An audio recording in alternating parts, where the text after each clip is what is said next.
Lord Jesus, let me know myself and know you, and desire nothing save only you. Let me learn to love you. Let me do everything for the sake of you. Let me humble myself and exalt you. Let me think of nothing except you. Let me die to myself to live in you. Let me accept whatever happens as from you. Let me banish self and follow you and ever desire to be with you. Let me fly from myself and take refuge in you, that I may deserve to be defended by you. Let me fear for myself. Let me fear you, and let me be among those who are chosen by you. Let me distrust myself and put my trust in you. Let me be willing to obey for the sake of you. Let me cling to nothing save only to you. And let me be poor because of you. Look upon me that I may love you. Call me that I may see you and forever enjoy you. Amen. We continue our sharing today about the recovery curriculum, which we've defined in the last 2 days as a curriculum of loss and life. The recovery curriculum is a concept or an idea hailing from the work of Professor Barry Carpenter, CBE, Professor of Mental Health in Education at Oxford Brookes University in the UK, and Matthew Carpenter, who's principal at Baxter College in Worcestershire, UK. Much of what we will be saying today about the transparent curriculum will be coming from their think piece entitled A Recovery Curriculum, Loss and Life for Our Children and Schools Post-Pandemic. One will find this think piece at evidenceforlearning.net. Recovery curriculum has several levers. These levers are ideas that, when played out, when employed in our learning institutions or in our systems, children, students, or learners have been trying to overcome since the beginning of the pandemic. We know that the COVID-19 crisis has closed a lot of schools. Some of them have, of course, returned. We should say a majority of learning institutions have since returned to some form of learning, whether this is face-to-face classes or a hybrid mode of education, a combination of modular learning and virtual classroom. However, there are still millions, if not billions, of children across the planet who have yet to fully return to the classroom, to have experiences that will have them once again subjects and life skills.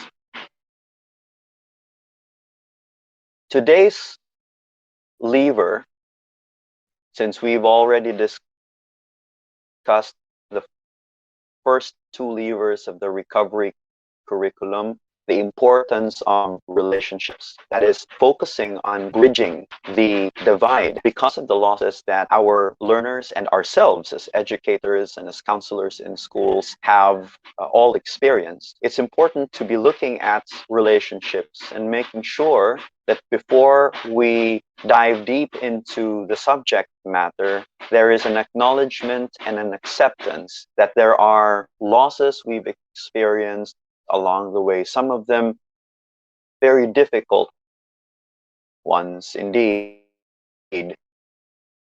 some of them what are called unrecoverable losses. There are losses, of course, we can recover. When we lose learning in the classroom, whether that's for a month or a year, we are confident that such losses are recoverable with the correct interventions, with the adequate or appropriate measures taken by school communities and by those who support learning, allied professionals such as psychologists, psychiatrists, private tutors or whatnot, peer educators. We can recover what has been lost in terms of ideas, in terms of concepts, in terms of subjects or topics that have been glossed over. Perhaps we've hastened our learning of these concepts, or for a lot of other children, especially in countries that have struggled enormously with the pandemic, totally skipped these parts of the curriculum. The second lever is, of course, the lever of community. It's important that we not only bridge the gaps that have been left by the losses that we've all incurred because of the pandemic.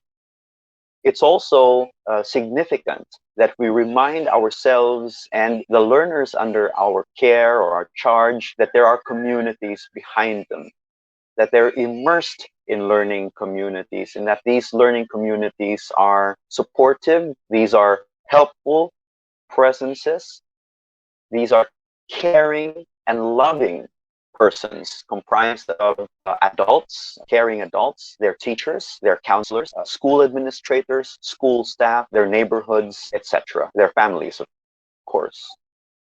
Today, we will be sharing about the third lever of the recovery curriculum. And that third lever is called the transparent curriculum. The word transparent, of course, has been applied to qualify other things, such as transparent governance, transparent leadership. These are the more popular terms that have been appended to the adjective transparent. What does it mean to describe a curriculum as transparent? We've already described the curriculum using the word recovery, haven't we? We've talked about the recovery curriculum as like this. What does it mean to describe the curriculum further as a transparent curriculum? What does it mean if we say that the third lever of the recovery curriculum is a transparent curriculum? As teachers, we have a good understanding of what a curriculum is.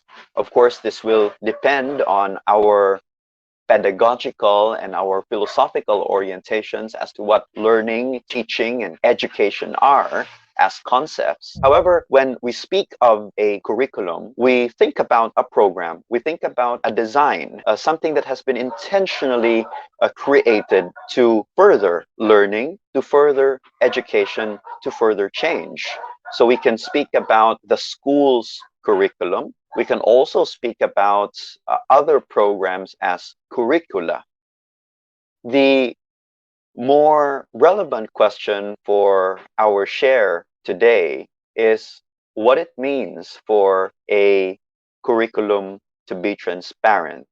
Before we go around the group and ask each other what this might mean for us, what a transparent curriculum is from our own understanding, let's listen to the proponents of the recovery curriculum as they define and describe this third lever. In the think piece I introduced earlier, the third lever of transparent curriculum is described as, and I quote, all of our students will feel like they have lost time in learning, and we must show them how we are addressing these gaps, consulting and co-constructing with our students to heal this sense of loss. End of quote. The definition does not stray far from the definition or the understanding behind a recovery curriculum. It says something about losses. It says something about gaps. But more than this, a recovery curriculum that is also transparent is one that consults and co-constructs with learners to heal the losses, to plug in the gaps, so to speak. It's important that we underline these two terms as we move along to present what we've created for SLS of Don Bosco, St. Louis School of Don Bosco in Dumaguete City, Ibabaw Estancia Elementary School, Mandawi Christian School, and other learning institutions with which we have partnered. RBE Psychological Services, of course, is cognizant of the fact that it's not just St. Louis School of Don Bosco or this public school that is considered a neighbor of the clinic, Ibabaw Estancia Elementary School. It's very nearby. It's just a few meters away from where I am now. And Mandawi Christian School. These are not the only schools, of course, that have to struggle and really find solutions to make education, whatever brand of education, whatever philosophy or vision or mission of education these institutions bring, the fact is clear, and it is that all schools and all learning communities have to contend with gaps. There are gaps left by technical difficulties of bringing the subjects or the matter of these subjects to their learners. We can speak about the logistical difficulties of getting modules to those who need them. We can talk about the practical and technical difficulties of connecting learners in the web for synchronous activities. We can think about the monitoring difficulties for asynchronous setups. And besides these technical or academic gaps, there are also, of course, more personal ones, emotional gaps, a sense of loneliness, a sense of alienation, demotivation, anxiety, stress that both teachers or educators and their students are feeling at the moment. We have to contend too with the many losses, and the previous webinars have, of course, identified and provided examples of what these losses are, from recoverable or fatal losses, the loss of life, the loss of a family member, the loss of someone close, the loss of a principal, the loss of a teacher, the loss of a classmate. All of these things supersede learning in the classroom. Whatever it is, wherever we are in our academic education, losing a friend, losing a classmate, losing a schoolmate, having to worry and concern ourselves about someone who's in the hospital, someone who's getting treatment or intervention for COVID-19 and other comorbidities, local transmission, the threat of a new variant.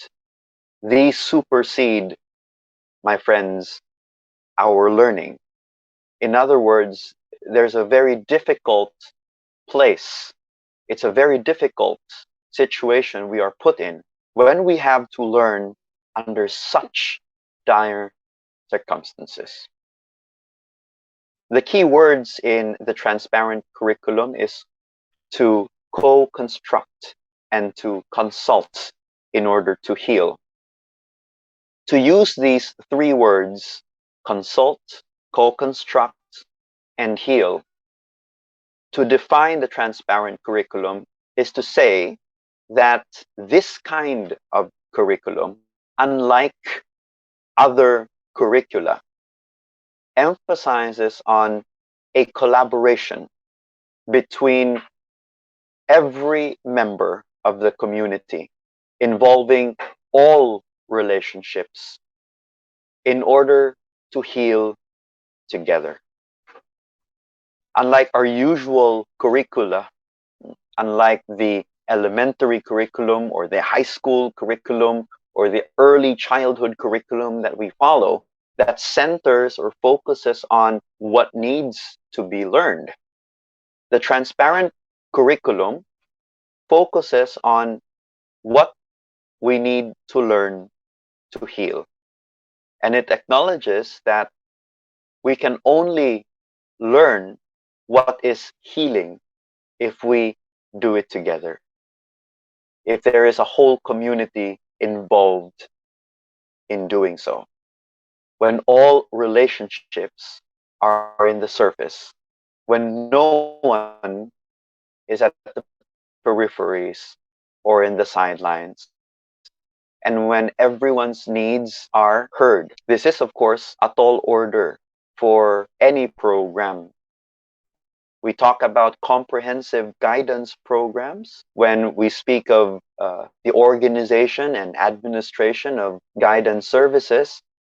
For so many decades now, guidance has always wanted to look into creating comprehensive guidance programs. Whatever model we are working from, whether we're working from the ASCA national model or the Philippine Schools Counseling model, or whether we work with very specific ones, such as the Missouri or the Michigan model for guidance and counseling, one thing is clear: all these models wish to be comprehensive.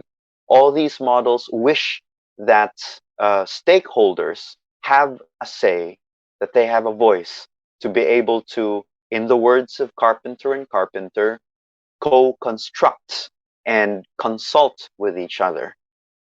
In the transparent curriculum, such co-constructing and consulting happens because of the desire to heal. I bring your attention now to your screens, and what we have is an excerpted view from the guidance curriculum, or as I would like to describe it, the school helping program or the school helping curriculum that has been proposed to St. Louis School of Don Bosco for the next school year. As is habit, we go through these activities by first beginning with the personal emotional domain and then moving from there to speak about activities that highlight the transparent curriculum in our schools to move us forward and help learners and every stakeholder in the community heal. It's not just learning, but really the emphasis of the transparent curriculum is learning to heal.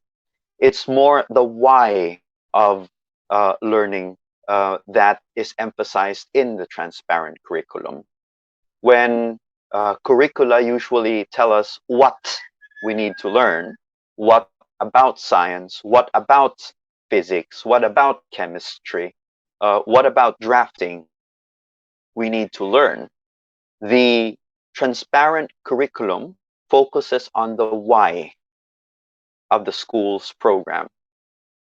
It asks, why do we need to learn this? Why is it important to be learning how to write an essay, especially during this time? It doesn't just emphasize co-construction or co-opting. The transparent curriculum also emphasizes the rationale for learning, because it understands that only with the clear motivation can learners truly educate and change the way they think, change the way they feel, change the way they behave in accordance with their personal and community truths. What you're seeing in front of you is an example activity that, by the sound of the activity, is easily done with younger learners. Everyone knows the game, The Boat is Sinking, of course. And what we will do now is speak about these activities, describe them, say how they emphasize the transparent curriculum, how they might clear the way for co-construction, as it were, so that our learners have a better understanding of why they need to be learning certain things.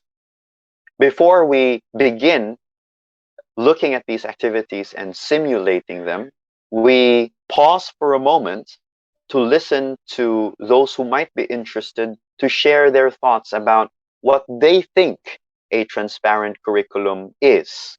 Of course, it's been defined by Carpenter and Carpenter, and I wish to be hearing from you your own understanding of a transparent curriculum, or if you would subscribe to the definition of Carpenter and Carpenter about the importance of co-constructing learning in order to heal, it would be appreciated if we understand why you would think that such a curriculum, a transparent curriculum, is relevant for learners and for educators during this pandemic, when we have to continue learning amid a global health crisis.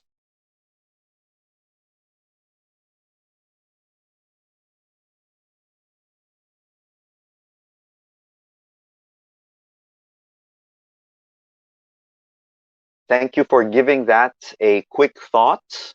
Hopefully, this has been a food for thought for you today.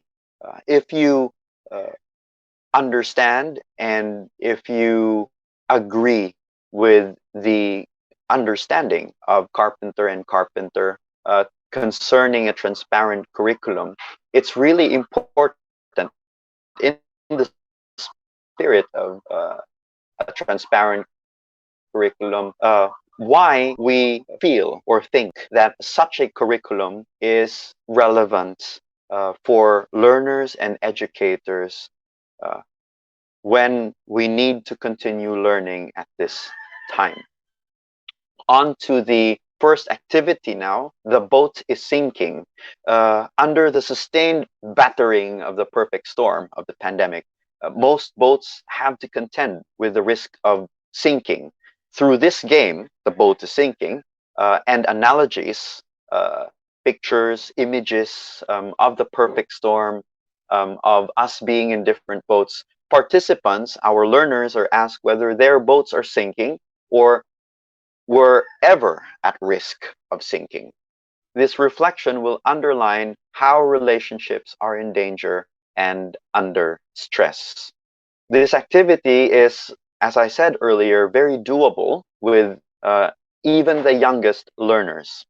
For kindergartners or for those in nursery who do not yet know how to play the game, it is usually one trial away. They're one trial away from learning the mechanics of the game. I would suggest that educators in early childhood education would demonstrate how the game is played, the classic "the boat is sinking" game, group yourselves into, etc., threes or fours or fives. When the children understand how to play the game, before each round takes place, they can then be asked questions about their boats in this pandemic. Younger learners can be directed to look at the other classmates or schoolmates or peers they have with them in their group. So say, for example, an educator says, the boat is sinking, group yourselves into five. And then, of course, you'll see this, this frantic activity of children just trying to find people they can be with. Now, this is a wonderful activity because it also has them think about the other two levers of the recovery curriculum. When they're already in their group of five, you can then ask them, the teacher can then ask them to be more cognizant or more conscious of who they have within their group, right? You can ask them, so who are you with in your group? Just before playing the next round. and then you can have them, of course, say something nice to each other, like good morning, etc. And then, before breaking into another round, the teacher can offer a discussion question, perhaps something that they can share in the small groups. Of course, this is more doable, this small group sharing, for example, in their group of 5. They can share their responses to questions in this autonomous, self-made group, again, applicable to perhaps graders in the 4th grade and the 5th grade are already, um, they can already do this. And so you can leave them with a question such as, uh, for them to describe how their boat is, for them to answer the question whether their boat is sinking or not. The analogy of sinking is, of course, very, I would say, very relevant for most. When a boat is sinking, we know that the boat is in trouble, definitely. And so we ask these children how their families, how their groups, how their communities, and how their relationships are faring. If they think about their pandemic experience as being in a boat, is their boat sinking or are they very well still afloat? This activity, of course, doable among very young learners, um, needless to say, is something easy for older students to do. And perhaps the only variation is to really make questions and reflections more developmentally appropriate in this case. And we can do this by asking probing questions such as, was your boat ever at risk of sinking? What did you do to save it? What can you do to prevent it from the threat of sinking? Now, how does this become part? How does this mirror the recovery curriculum? As you can see, playing this game allows learners and you to co-construct, to collaborate with each other, to hear from each other. And as answers to these probing questions would suggest, they also bring learners to a space where they're able to share what they can do and what they can learn in order to heal. We can further vary the question by asking them, for example, how does going to school help you keep your boat afloat? And if we'd want to be even more specific, we can ask them questions or probing questions such as, what can you learn in math? What do you expect to learn in science class that can keep your boats afloat? It becomes a transparent curriculum because it emphasizes on the why. It doesn't give you dry facts. It doesn't give you cut and dried ideas to say that, okay, here's something I need you to learn for the first semester, learn it, right? Here's a chapter I need you to read and to finish. Go ahead, read it, and answer the questions in your module, and that's it. This sort of cut and dried learning, where everything is already prepared for you, and the only thing that you need to do is consume the material, right? Go through it as rote, to just memorize it or to just comprehend it or to understand it for a day, just for the sake of finishing the module or participating in a webinar. This isn't transparent curriculum. It is, in fact, very opaque curriculum. It's a very translucent sort of curriculum. Have you ever tried your counselees or your clients, your learners come up to you and complain about why they need to be learning things? This is a common frustration, especially among more critical learners. And critical in the sense that they ask every turn of their education. They ask you, why do I need to learn this? Why do I need to learn about Rizal's life? What good will learning about Rizal's life do for me in this pandemic? Why am I still learning about the structure say elements of about atoms or molecules, what good does that do for me in this time of the pandemic? Why am I still learning drafting principles? Why am I still learning to see things this way and that, to come up with a two-dimensional drawing? What does it mean for me to be learning about the EDSA revolution or the Bill of Rights during this time of the pandemic? This is a source of frustration for many learners, and this has come to the surface during this pandemic because time has become so precious.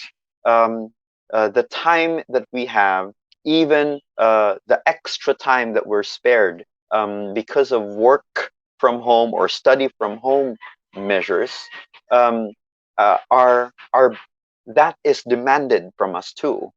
There are so many changes in our family systems. There's so many changes in our community, so many changes in our routines. Collectively, we call them the new normals. And these changes have demanded from us time, time of study, time of work, time of relationships, time of community, because we have to accommodate um, these new experiences, not having the usual scripts, not having the usual ways or the usual approaches working in order to address these new normals. Far from being relaxed and calm, most of us are feeling stressed and overwhelmed because of the changes that we all have to contend with. And this is why students and learners are asking, why do I need to be learning A, B, C, and D when I have so much more important things to do at home? These important things to do might be simple things, but they are things that herald these new normals or these new changes. Because of the lockdown orders, um, affluent families may have lost their house help, for example.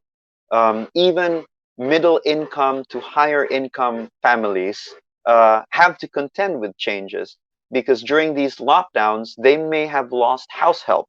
House help may have gone back to their provinces. And so they're left tending for themselves.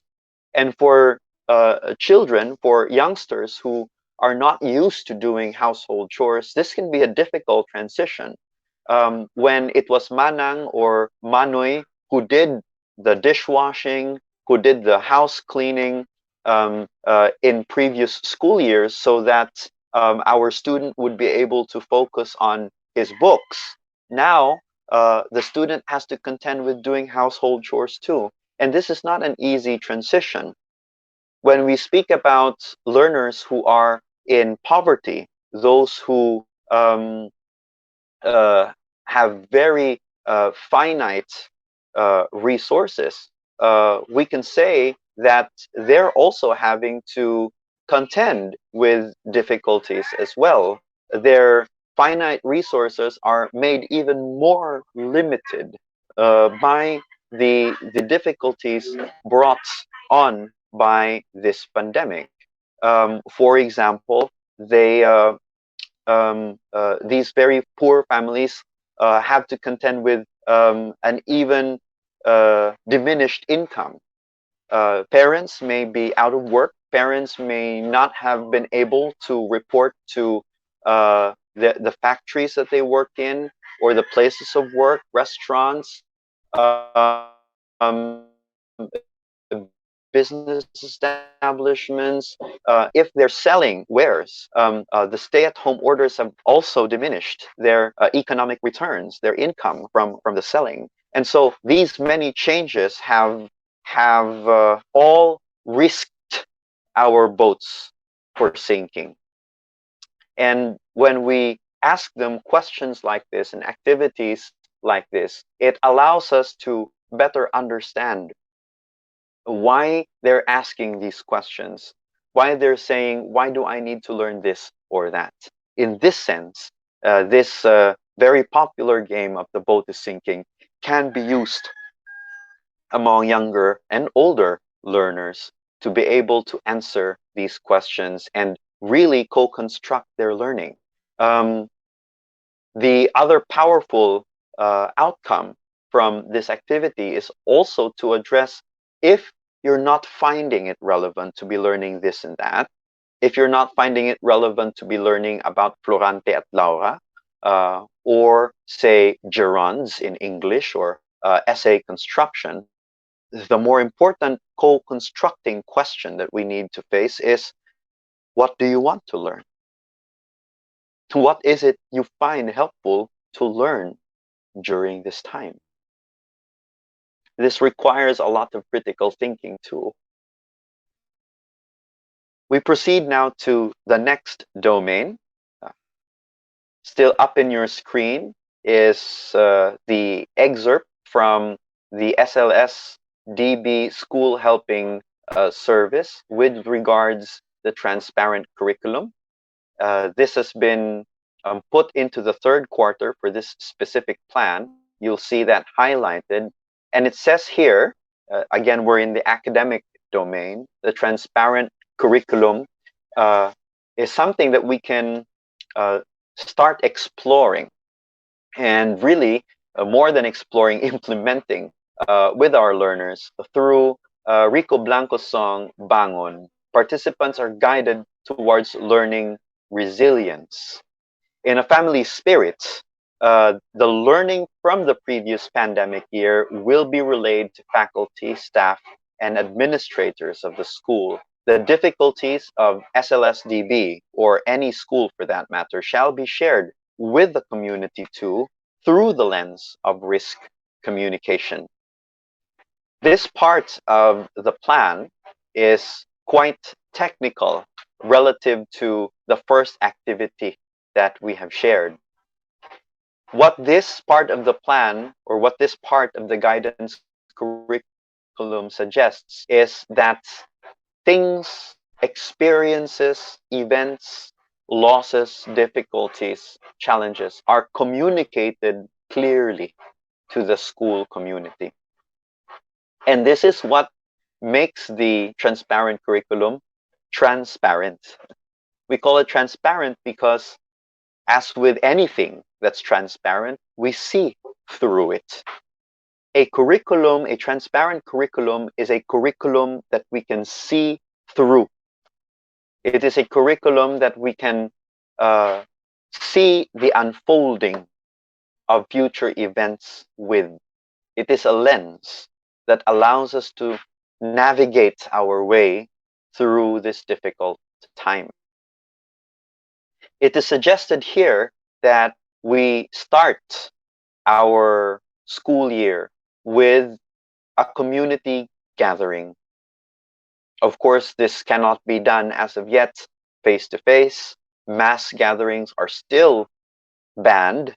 We know that with the Delta variant, the IATF is now proposing that we go back to the 20 to 30% group sizes, limited group sizes that we had in place at the start of the first surges of the pandemic. We were happy to see that increase, of course, little by little. We were noting an increase with regards the size of groups that the IATF has allowed over the months, from the 30% to the 40 to the 50 and the 60%, etc. It has been rising, but with the threat of the local transmission of more transmissible and more infectious variants, such as the Delta variant, they're studying once again of going back down to the 20 or 30%.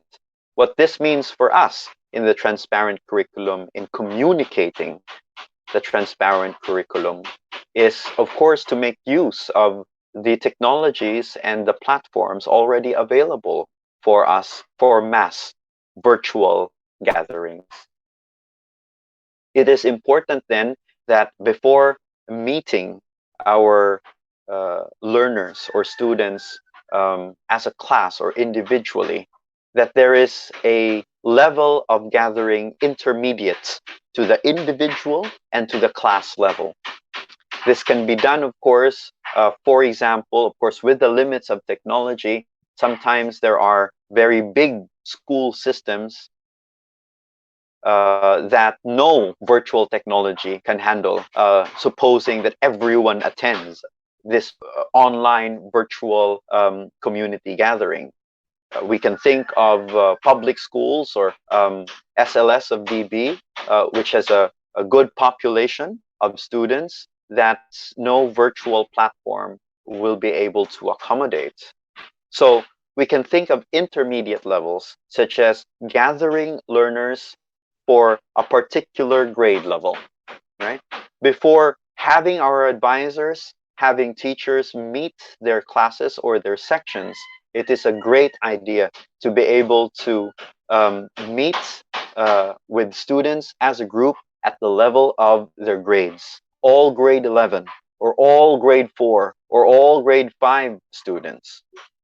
The reason for doing this, at least with regards the transparent curriculum, is to communicate and to share what has been lost and what challenges lie ahead. This makes the curriculum, this makes the school program, this makes the school year transparent in the real sense of the word. I say the real sense of the word because when we refer to something being transparent, we're looking at it being trans, something that crosses boundaries. This is what trans means. So when we use the prefix trans in transnational or transaction, okay, or transportation, we're meaning to say that there are activities that move beyond borders, that move beyond where one is immediately present. To be transparent means that we have to cross borders. It means that we have to challenge and push boundaries. And what this means is really challenging and pushing boundaries to accept and acknowledge that everyone has lost something. And this is what our education sometimes misses and glosses over.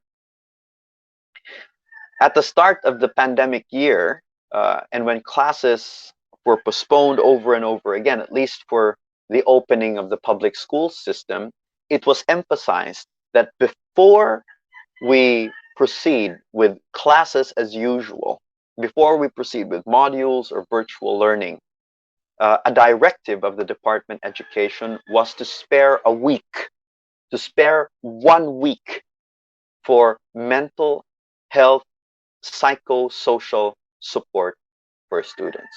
And that was a good move. This was an informed directive. However, my observation is that beyond the webinars, beyond what has been done in terms of having online seminars, there was not a deep emphasis of addressing these MHPSS concerns. Of course, our teachers or school systems cannot be blamed for that. Again, there is no precedent. There has been no precedent for this particular situation in the last decades. And therefore, not knowing what to do is acceptable. However, the transparent curriculum, the recovery curriculum, teaches us what to do from our early experiences of the pandemic.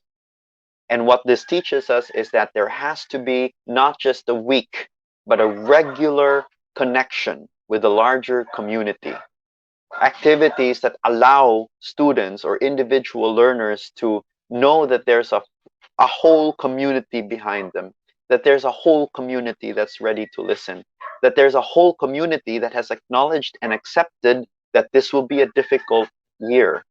And to see teachers, to see administrators and school heads and school officials acknowledge this fact and work with the principles of risk communication will be a very co-constructive and collaborative approach to healing.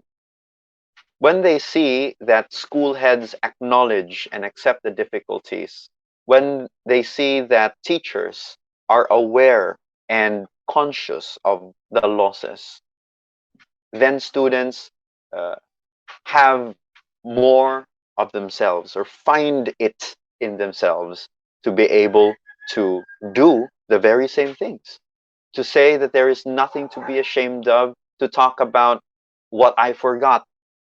There's nothing to be ashamed of to say, for example, oh, I forgot to do my equations. I don't know how to do my fractions anymore.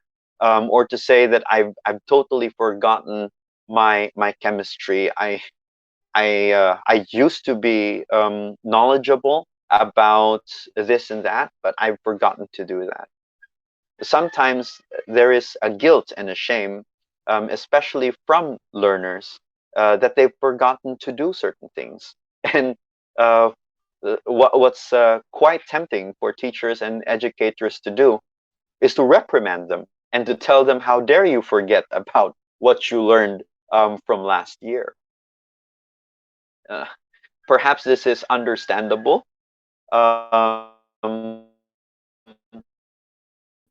when we challenge times, but to uh, but to do the same thing, that is to attribute to them or to accuse them of having forgotten what they've learned from the year of online learning, from the year of modular learning, is quite insensitive. It is not transparent because it does not lead to learning. It leads to shaming, it leads to guilt tripping, it leads to power tripping, and it diminishes the self-efficacy and the self-esteem of our learners. It knocks their confidence off. And so it becomes very difficult for them to learn with that diminished level of confidence. How can we use this activity with younger learners? It is easier to go by the principles of risk communication. It's easier to handle a community meeting of grade, say, 7 or 8 learners, but it can be quite tough going by risk communication and talk with a younger audience, such as grade 3 or grade 4. How do you do that? We can do that in this case via a song. Um, and it's not just Rico Blanco's song, which of course is more fitted to an older audience, but perhaps to other songs out there that speak of resilience, that say something about building back better, that say something about um, uh, learning together and acknowledging what has been lost. Resilience, of course, is a concept that has been described or defined multiple ways. One way of defining resilience, at least according to a psychologist and a social worker, is to equate it with giving learners or giving students a good education, 4 elements in the formula here, a ride, which means mobility, symbolizes mobility, the ability to be able to move through the school year, a meal, which symbolizes our basic needs, and a friend.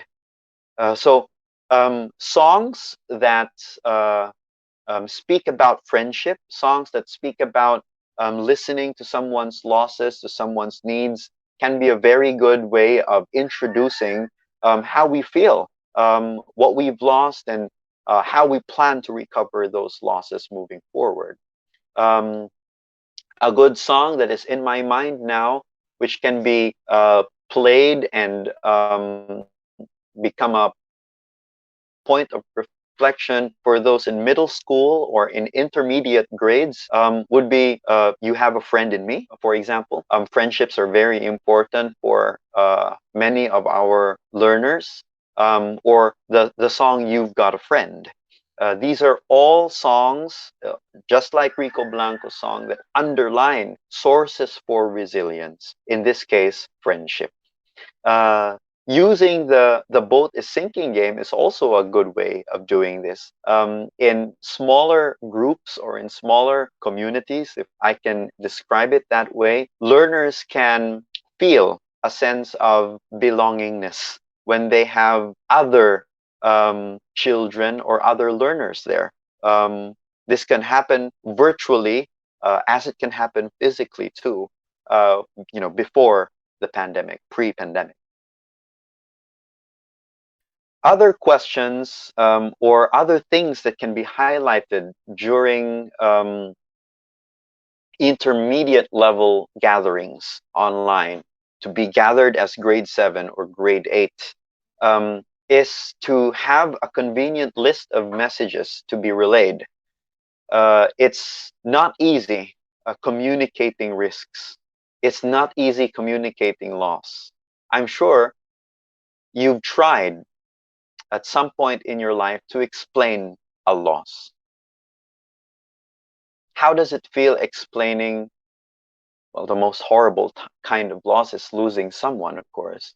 Um, when you lost a family member, if you have, either during this pandemic or before the pandemic, one ritual that often occurs during the wake or during funerals is the obituary.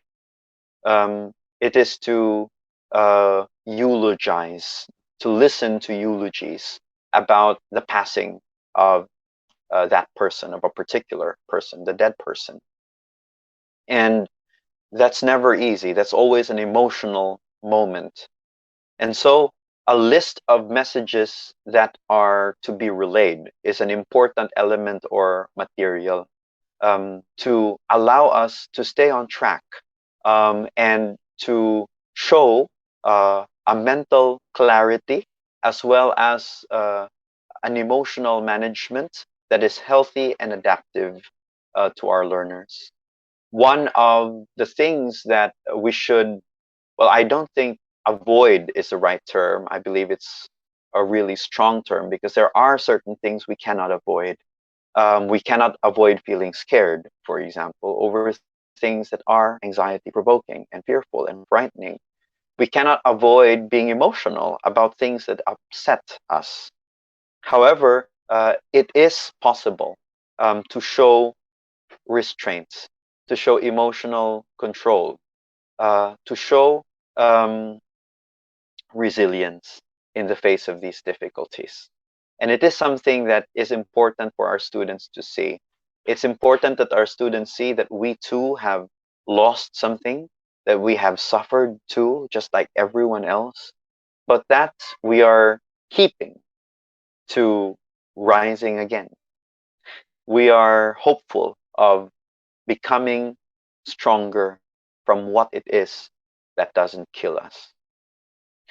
Besides a list of messages to be relayed, it's also a good thing to have a list of commitments, something that our communities and our learners, whether we're talking about one class or the whole grade or the whole school, right, um, to look forward to and to commit to something and to relay this message from the level of school administration.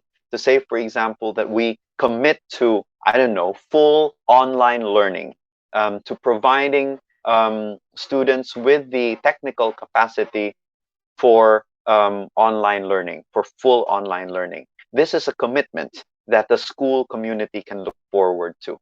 Um, it can be a commitment to hybrid forms of learning. To say, for example, that some schools you see have made it a point to go full online, as it said, um, uh, not being very sensitive to the fact that this offers a lot of technical difficulties, not just for students who might not have the infrastructure to set up virtual learning, but for students who have the infrastructure but have no control over signal losses or poor reception.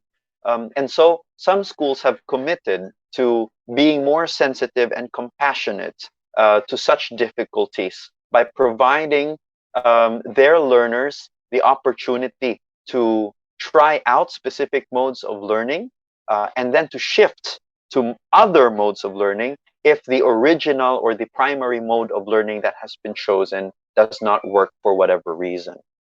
And this is a very sensitive approach and an example of a commitment. Another commitment that is very reassuring is for the school community. The SLS of Don Bosco, for example, has kept on with its morning assembly, which is an example, a wonderful example of this part of the transparent curriculum, a community gathering, the morning assembly that gives everyone a semblance of what was normal. Making these transitions into the new normals will be impossible if we lose ground, if everything that we've gotten so used to is dissolved. So the SLS of DB has made it a point to continue with the morning assemblies online. Wonderful in terms of keeping up a transparent curriculum, in terms of providing transparent channels of communication and giving a sense of community and a sense of connectedness during this time of utter disarray for many. We move on now to the last piece of this sharing concerning the transparent curriculum. And this is an activity that can be done for the career domain. This one asks, where do I want to be? This is prompted by the thought of a happy place, and learners take turns imagining their career happy place. For grade 7, grade 8, or senior high or junior high school students, simply asking them the question, what is your career happy place? What is your dream job? Is an example of surfacing and making or emphasizing the transparent curriculum during these times. This makes the curriculum transparent because it makes motivations and intentions clear. It allows them to move beyond the boundary of the here and the now and to think about the future, to think about what they can look forward to, in other words. Also, the other part of the combination of the word transparent, other than the prefix trans, so the word is the word apparent. So what is transparent is not just something that crosses boundaries, trans, but also something that is apparent, clear. It's something noticeable, something observable, something that captures your attention at first glance. And what this activity does when you ask them, where do you want to be? It's a very common question, isn't it? So it's a variation of that common question of, what do you see yourself doing 5 years from now? What job will you think you will be having after you finish schooling, after you finish college? Participants' opportunity awareness will be challenged. Of course, the idea of opportunity awareness is more relevant to older learners, with many of their futures staked out for them by family and friends and set paths carved out, such as, for example, many parents of Bosconians in SLSDB telling or advising their learners or their children, you will be going to Siliman when you're doing your college. Bosconian learners are pushed to think out of the box, to think about their career happy place. Among younger learners, perhaps of Mandawi Christian School, for example, or those in grade 1 or grade 2 in Ibabaw Elementary School, this can mean simply asking the children, these young learners, what their happy place is, to describe their happy places. And this can be done virtually or even using a module by having them perhaps draw or sketch their happy place. And this becomes part of the transparent curriculum because, again, it allows learners to co-construct what is healing for them. So many things have been destroyed by the pandemic, including dreams, including future goals, including things I want to be. in the future. When we give students the opportunity to move beyond the here and the now and to hope for a future, to say that I can cross this boundary of the pandemic, which has been very difficult for everyone. And it is still apparent to me that there is something I can do now to get there. For a student, for a grade one pupil, to say, for example, I want to be a doctor. This is a very common dream. I want to be a firefighter. I want to be a police officer, etc. And to tell them that they can cross that boundary and that future is still apparent for them is a very reassuring commitment. It gives them a continued why to go on schooling. It gives them a reason to be back another day. It gives them a reason to answer their modules. It gives them a reason to finish a project or to finish an assignment. It gives them a reason to keep at it so that they finish the current grade and move up to the next. This is what it means to have a transparent curriculum. It is to give through these activities and through others. There are many others, of course, that I'm sure you will be able to think of. Besides the boat is sinking, besides asking ourselves these reflection questions of where do I want to be, besides community, online community gatherings that regularly allow us to express what is deep in our heart of hearts, what is in our minds, so that our children see that despite the odds, despite the difficulties, we continue, we are able to stand back up again. This is what it means to have a transparent curriculum. This is what it means to be able to see through learning and see through life. I hope that in the last hour we've been together, this has been an insightful journey for you. And I pray that all our curriculums will not just be transparent curriculums, providing opportunities for every stakeholder to co-construct, to collaborate, to co-opt, to co-design, to co-learn what it is that will lead us to healing.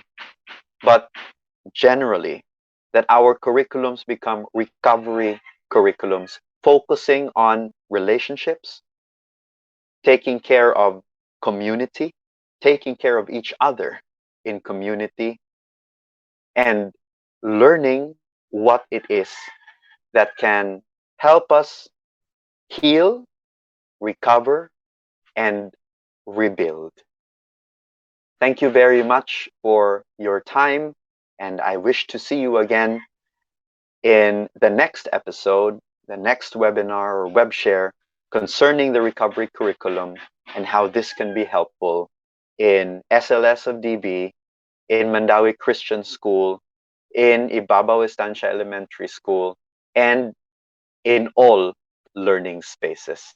This has been Robbie Chavez, Head of Services at RBE Psychological Services, wishing you a safe day and a transparent curriculum in your schools.